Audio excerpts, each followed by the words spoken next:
I have a condominium that I owe and about $94,000 on.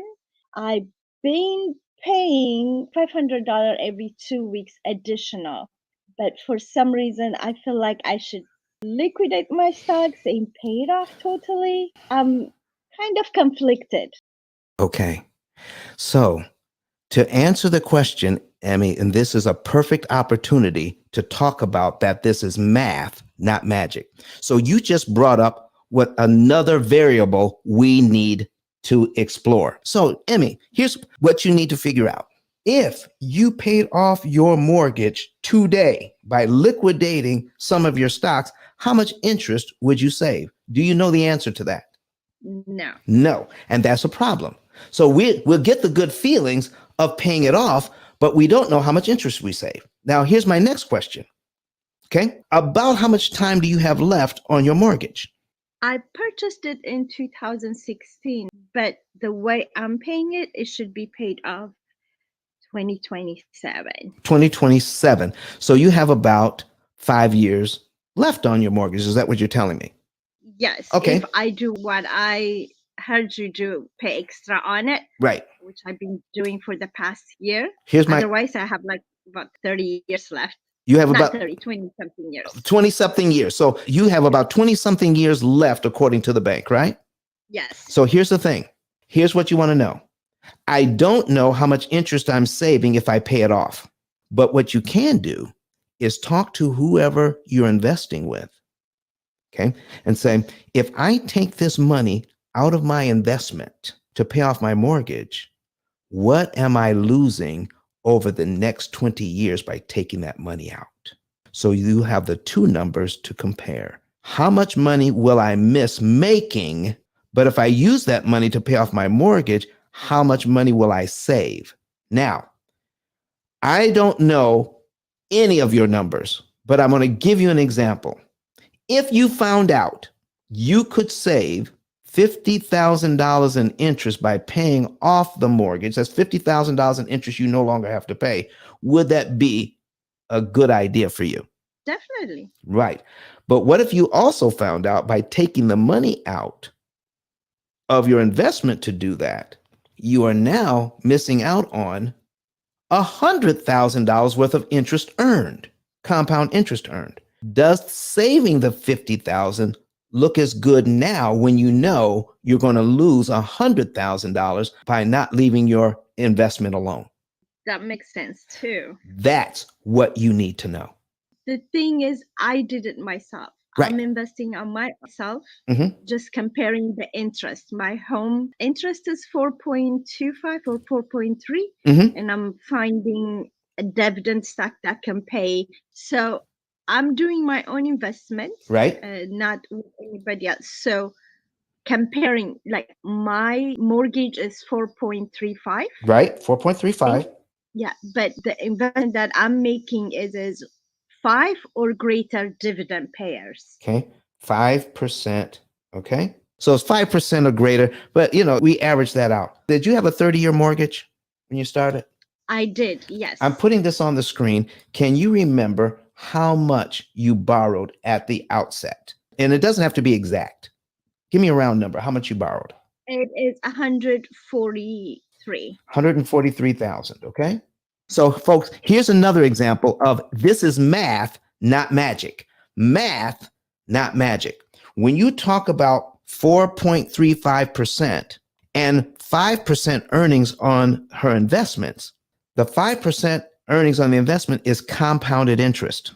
The interest on the mortgage is not compounded interest. It's amortized interest, which is a completely different animal. We cannot compare apples to oranges. Are you listening to me now? Because compound interest and amortized interest, two totally different things. So we can figure out any investment counselor that you call up, and some of them will do an initial call for free. Did you know that, Emmy?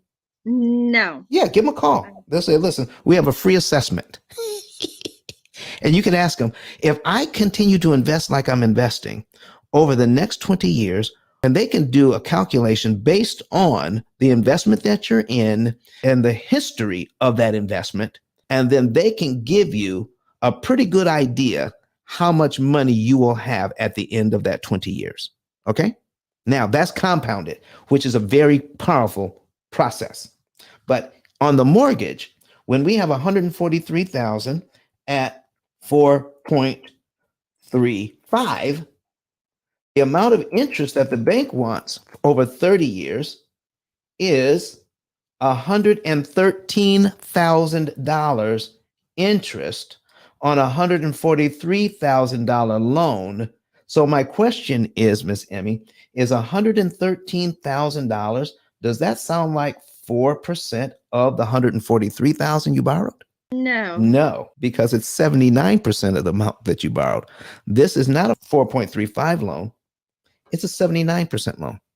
Wow. So if you borrow $1 from me, Miss Emmy, and I say, pay me back $1.79, okay? Isn't that 79% interest? Yes. Okay. Definitely. So if you borrow 143,000 and you pay back 113,000, that's 79% of what you borrowed. Is that a 79% loan all day? Yeah. Yes, it is. So when we look at comparing interest, here's the math, folks. It's math, not magic. When we're taking a look at a 4% loan, it's not 4%, and we're trying to compare it with what we could make compounded interest. And so it takes a completely different set of math tools to figure this thing out. So anytime somebody tells you, why pay off a 3% loan when you can make 10% in the market, it's not a 3% loan. It's a 51% loan. All 3% mortgages are 51% mortgages. If it was a straight 4%, it's 71% that you have to pay back.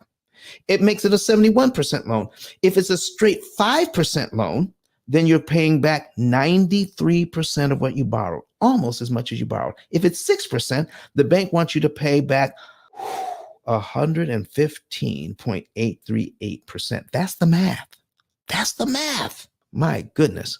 So, Miss Emmy, do you have another question for me this morning about what to look for in all of this? I'm overwhelmed. Okay. So I'm absolutely overwhelmed with this. So already, folks, we're showing you just with 2 or 3 different variables, we are beginning to see how overwhelmed you can get when you have to look at everything that you're looking at. We have an opportunity cost calculator and a whole system that does all of the math for you. So, Miss Emmy, if you had a system where you can plug these numbers in and say, if I did this, what would my outcome be? And if I chose option B, what would my outcome be? And if I chose option C, what would my outcome be? And you can compare the outcomes without you having to do all the math. Would that be a good thing? It is a great thing. All right. So let me tell you how you can get a hold of us, and we can help you to determine what's going to be the best thing for you based on what you want for your future. Okay. You can go to ice10k.com and you'll find a button that says get a savings and earnings report.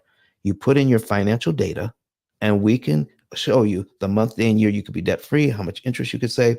And then if you decide you want to come on board with us, then we can start running these scenarios and say, should we cash out our investment or let it stay in place? And is there another way out there that I can save money on my interest on my mortgage so that I can invest and pay off my mortgage cheaper and faster? So I'm going to tell you what, Miss Emmy, I can give you a clue here. The answer we're going to find out is not, do we cash out your investment to pay off the mortgage or leave the investment alone and then just concentrate on the mortgage? We're going to find an answer that says, here's how we do both. How do we keep our investments in place and how we pay off the mortgage faster and cheaper? We can do both and not hurt yourself. Oh my goodness. How does that sound? That is amazing. Thank you. But Don has some valuable information that can contribute to the quality of a person's life. And it only costs you a few dollars. It's his book. Why not get that? I'm going to go through the P.I.L.L method myself with some of my investment properties. So I'm going to link up with Don, and then I'm going to sit down with him, show him my investment portfolio, and see how I can eliminate interest.